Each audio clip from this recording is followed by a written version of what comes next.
네, 안녕하세요. 네, 오늘은 엄마표 영어, 엄마표 학습을 이제 끝까지 지속하지 못하게 하는 가장 큰 우리의 주적, 완벽주의에 대해서 말씀을 좀 드려볼까 해요. 사실은 이제 나에게 완벽주의가 있다라는 것을 언제부터 알게 되었는지 여러분들이 한번 생각을 해보자면 굉장히 꽤 오래전 이야기라는 것을 알 수가 있을 것 같습니다. 사실은 이 완벽주의라는 것이 뭐 선천적으로 뭔가 기질적으로 타고나는 경우도 있지만요. 이제 후천적인 경우에는 어떤 경우가 있냐면 어린 시절에, 여러분들의 어린 시절에 굉장히 좀 이건 약간 심리학적인 용어이긴 하지만 초자가 강한 그런 부모님 아래에서 이제 성장을 한 경우, 뭐 이렇게 이제 완벽주의적인 어떤 성향을 가지게 되는 경우가 많습니다. 이게 무슨 말이냐면요. 이제 초자라는 것은 이제 프로이드 심리학에서 굉장히 중심되는 개념이라고 할 수가 있는데 이제 뭔가 규범과 규율에 굉장히 민감한 그런 어떤 부모님의 어떤 성향을 말할 때 이제 사용할 수 있는 그런 용어라고 할 수가 있어요. 그래서 내 안에 여러분들이 뭐 만화를 생각할 때 이게 막 악마 그림 나와 있고 너 지금 놀아도 돼 막 이런 그림하고 하나는 아니야 지금은 공부해서 내일 시험을 위해서 좀 참아야 해 뭐 이런 뭐 팝업착처럼 만화가 뜨는 그런 장면을 생각을 해보셨을 때 이렇게 뭔가 이제 옳은 길 그리고 뭔가 규범적으로 바른 길 바른 인성을 강조하는 어떤 그런 내 안에 있는 어떤 자아를 초자라고 할 수가 있습니다. 근데 이제 이런 성향이 사실은 이제 종교심이 강한 어떤 분들에게서도 많이 나타나기도 하고요. 그리고 이제 본인이 먼저 그런 굉장히 좀 규율과 규례가 중요한 어떤 가정에서 자란 경우에 이렇게 좀 초자가 많이 양육에 이제 관여를 하게 되는 그런 시간들을 많이 겪게 되는 걸로 알고 있습니다. 사실은 이제 저의 경우를 여러분들께 말씀을 드리자면, 저도 사실은 이제 그 기독교인이기 때문에 초자가 강한 측면이 있어요. 그래서 예를 들면은 저는 사실은 이제 학습적인 것보다도 굉장히 인성적인 부분에 대해서 아이에게 이것만큼은 가르쳐야겠다. 이런 것이 굉장히 강했던 사람입니다. 첫 아이를 키울 때요. 네. 그래서 실제로 제가 아이를 정말 너무너무 많이 혼낸 적이 있어요. 언제였었냐면은 이거는 시험을 잘 못 보거나 영어를 잘 안 했다거나 이런 거랑 전혀 상관이 없습니다. 언제였냐면 이 아이가 이제 수학 문제집을 푸는데 어느 날 수학 문제집의 문제가 너무 이제 동그라미가 많은 거예요. 그러다 보니까 저는 그게 막 기쁜 것보다도 이게 이 아이가 이렇게 실수도 좀 하고 좀 그랬어야 되는데 어느 날 갑자기 동그라미가 너무 많으니까 약간 의심을 한 거죠. 그래서 아이 몰래 제가 이렇게 뭐 답을 체크하다가 그 과정이 자세히는 기억이 안 나는데요. 이거 답을 베꼈구나 라는 결론에 이를 만한 증거가 나왔던 것으로 기억이 납니다. 그래가지고 그날 아이를 굉장히 여태까지 제가 그렇게 아이에게 이제 훈육이란 거를 막 이렇게 강력하게 한 적이 없었을 정도로 제 기억에 아이에게 굉장히 뭐라고 나무랬던 그런 기억이 나거든요. 예를 들면 이런 것이 이제 제 안에 어떤 초자가 발동한 육아법이라고 할 수가 있을 것 같아요. 또 다른 예를 들면 뭔가 인사를 안 할 때 부모님 마음이 어떠세요? 굉장히 조금 많이, 우리 아이가 이제 인사를 안 하면은 우리 아이는 좀 예의 없는 아이가 되는 거고, 이거는 내가 잘못 가르쳐서 그런 것 같고, 그런 마음들이 여러분들에게 굉장히 많이 드실 것 같아요. 그러니까 그런 측면에서 아이에게 조금 뭐라고 나무라게 된다든지, 뭐 이럴 때, 아이에게 굉장히 좀 나의 초자아가 많이 발동을 한 양육법으로 아이를 이제 지금 지도를 하고 계신다라고 생각을 하시면 될 것 같습니다. 이제 이 초자가 얼핏 보기에는 굉장히 좋은 것 같지 않습니까? 네, 뭔가 인성적으로도 굉장히 조금 아이를 잘 지도를 할 수가 있고, 그리고 아이에게 뭔가 잘못된 실수도 고쳐줄 수 있는 굉장히 좋은 어떤 양육 방식을 이어가게 해주는 그런 거 아닙니까? 라고 이제 물어보실 수도 있으실 것 같아요. 근데 사실은 이게 심리학적인 기반에서는요, 이 초자가 너무 강한, 그런 이제 부모님의 자녀들은요, 심리적으로 뭔가 이제 좀 나도 모르게 이제 완벽주의적인 성격으로 후천적으로 이렇게 자라게 할 그런 가능성이 있어요. 물론 이제 기질적으로 타고나는 경우도 있습니다만, 하지만 이제 후천적으로 그렇게 될 가능성이 있다라는 것에 대해서 좀 생각을 해보시면 좋을 것 같아요. 왜냐하면 여러분들이 한번 그 상황을 한번 그려보세요. 내가 세상에서 가장 사랑하고 좋아하고 믿는 이제 부모님이신데, 그 부모님께서 나에게 바라시는 것이 뭔가 이렇게 굉장히 높은 도덕적인 잣대와 규율이다라고 했을 때, 아이였을 때는 그것에 무조건 맞추고 싶을 거예요. 그래서 어떻게 하셔든 그 높은 어떤 기준점에 도달하기 위해서 아이가 굉장히 많이 노력을 할 것이고, 그것에 만약에 도달하지 못했을 때 아이가 느낄 수 있을 만한 그런 수치심에 대해서 여러분들이 한번 떠올려 보시면, 우리 아이의 마음속에서 내가 너무 높은 규례를 들이밀고 옳고 그른 것에 대해서 아이에게 너무 많이 강요를 했을 때 아이가 느끼는 그런 마음의 상처와 아이의 향후 인생에서 아이가 대인관계를 할 때 어떤 그런 대처법으로 세상을 살아가게 될지에 대해서 여러분들이 조금은 예측을 해보실 수 있을 것 같아요. 만약에 이런 부모님 밑에서 이렇게 자라게 되었다면 어떤 상황이 오게 됐냐면요.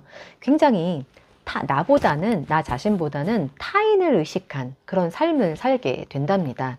그러다 보니까 항상 아이가 이제 뭐 학교를 갈 때는 물론이고, 나중에 취업을 하거나 결혼을 하거나 아이를 낳아서도 어떤 생각을 하게 될까요? 항상 그런 누군가의 어떤 기준, 처음에는 부모님으로부터 시작을 했지만 그것이 계속해서 아이의 평생 인성을 통해서 자기 자신이 가장 소중하다기보다는 타인이 정한 어떤 규례와 규율, 법칙, 이런 것들에 굉장히 좀 휘말려서 살아가게 될 것입니다.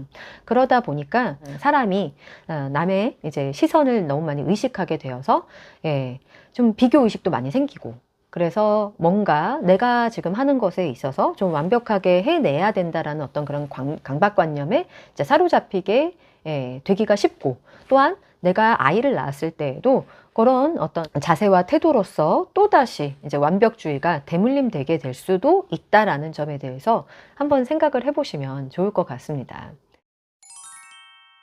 이제 완벽한 아이가 되면은 그것은 완전 베스트이겠죠. 하지만 대부분의 사람들은 완벽하지가 못하다라는 것이 가장 큰 이게 참 문제점이 아닌가라는 생각을 하게 돼요. 그러다 보면은 아이들은 수치심을 어디서 느끼냐면은 내가 어떤 규율이나 규례 혹은 그리고 무언가를 맞추지 못했을 때, 그때 가장 큰 수치심을 느끼게 되고, 그럼으로 인해서 자기 자신을 계속해서 방어하고 싶은 그런 마음이 훨씬 더 자신의 어떤 인성을 이제 아우르는 그런 기제로서 작용을 하게 된다라는 거죠. 그러다 보니까 타인에게 마음을 열기도 이제 쉽지 않겠죠. 왜냐하면 타인의 기준에 항상 이제 들어야 된다라는 어떤 강박 속에서 살아오다 보니까 이제 타인의 눈치를 보게 되고, 나 자신이 없는 그런 삶을 어느 순간에 또 아이가 느끼게 될 수도 있다라는 점이 가장 큰 문제점이 아닌가? 라는 생각을 하게 돼요. 그래서 사실은 제가 이게 엄마표 학습이나 엄마표 영어를 해오면서 정말 중요한 것은 뭐라고 항상 말씀을 드렸나요? 타인과 비교하지 않는 것이잖아요. 이제 사실은 제가 상대평가를 싫어하는 이유가 바로 이런 비교의식을 키워줄 수 있기 때문인데요. 근데 이런 완벽주의적인 성향의 친구들에게 이 상대평가는 참 너무나 고역이라는 것. 인생을 살아가면서 끊임없이 누군가와 계속 비교를 하면서 자신에게 채찍질을 할 수밖에 없는 그런 삶을 살아가게 된다는 것은 그 사람이 무엇을 이루었던, 그리고 그 사람이 현재 사회적으로 어떤 위치에 있던 그 내면의 상태를 보았을 때에는 참 안타까운 그런 상황이라고 할 수가 있을 것 같습니다. 그래서 저는 아이를 키운다는 것에서 가장 중요한 것이 바로 이런 아이가 아이다울 수 있고, 그리고 내가 나다울 수 있을 때 정말 가장 행복한 그런 그 삶을 살아갈 수 있는 건데요. 그럴 때 정말 비로소 타인의 시선으로부터 독립을 해서 스스로가 행복하고 스스로가 중심이 되는 삶을 살아갈 수가 있는 것인데, 저는 이것이 가장 큰 이제 교육의 목표라고 생각을 하기 때문에 오늘 영상에서 이런 말씀을 드리고 싶은 겁니다. 근데 저는 약간 우려하는 것이 뭐냐면 어떤 성취 지향, 그래서 무언가 결과를 꼭 내야지만 거기에 의미가 있는 것처럼 자꾸 그런 메시지들을 여러분들이 자꾸 듣게 되시면은 내 아이를 바라볼 때 그런 완벽주의적인 성격이 더 강화될 수 있지 않을까라는 조금 저는 우려가 있습니다.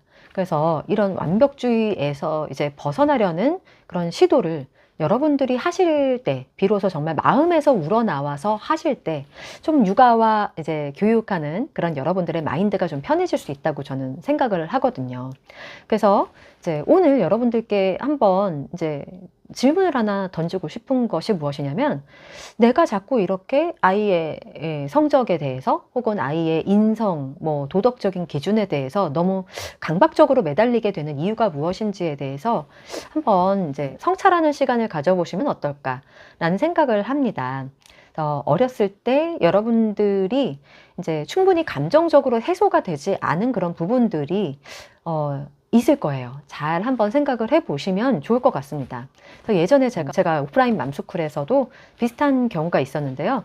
어렸을 때 이제 부모님에게서 특히나 이제 아버지에게서 받았던 그런 상처가 굉장히 크셨다. 그런데 비로소 어느 순간인가 아버지한테 그 말씀을 드렸더니 아버지가 사과를 하셨다. 그래서 비로소 그 마음의 약간 응어리가 이제 해소되었다라는 그런 말씀을 하셔서 저는 그것이 굉장히 이제 엄마로서의 어떤 삶에 있어서 굉장히 결정적이고 중요한 경험이라고 생각을 했어요. 그래서 여러분들도 내가 어렸을 때 무언가 도덕적인 기준에 들어야지만 인정을 받을 것 같은 그런 말을 들은 적은 없는지, 혹여 그것과 관련한 어떤 훈육을 받는 과정에서 상처를 받았던 적은 없는지 한번 떠올려 보시고, 나에게 상처가 되었던 그런 경험들을 내 아이에게 대물림하는 것이 과연 옳은 것인가 라는 생각을 한번 해보시면 좋을 것 같습니다. 만약에 그 응어리가 너무 커서 선생님 저는 그게 감당이 안 될 정도입니다 라고 하신다면 저는 이제 전문 심리 상담사를 한번 찾아가 보시는 것도 좋다고 생각을 해요. 이제 사실은 이제 아이를 낳고 내 아이를 이렇게 지도를 하면서 부터 정말 내 마음의 어떤 문제에 대해서 직면을 하게 되는 경우가 굉장히 많거든요.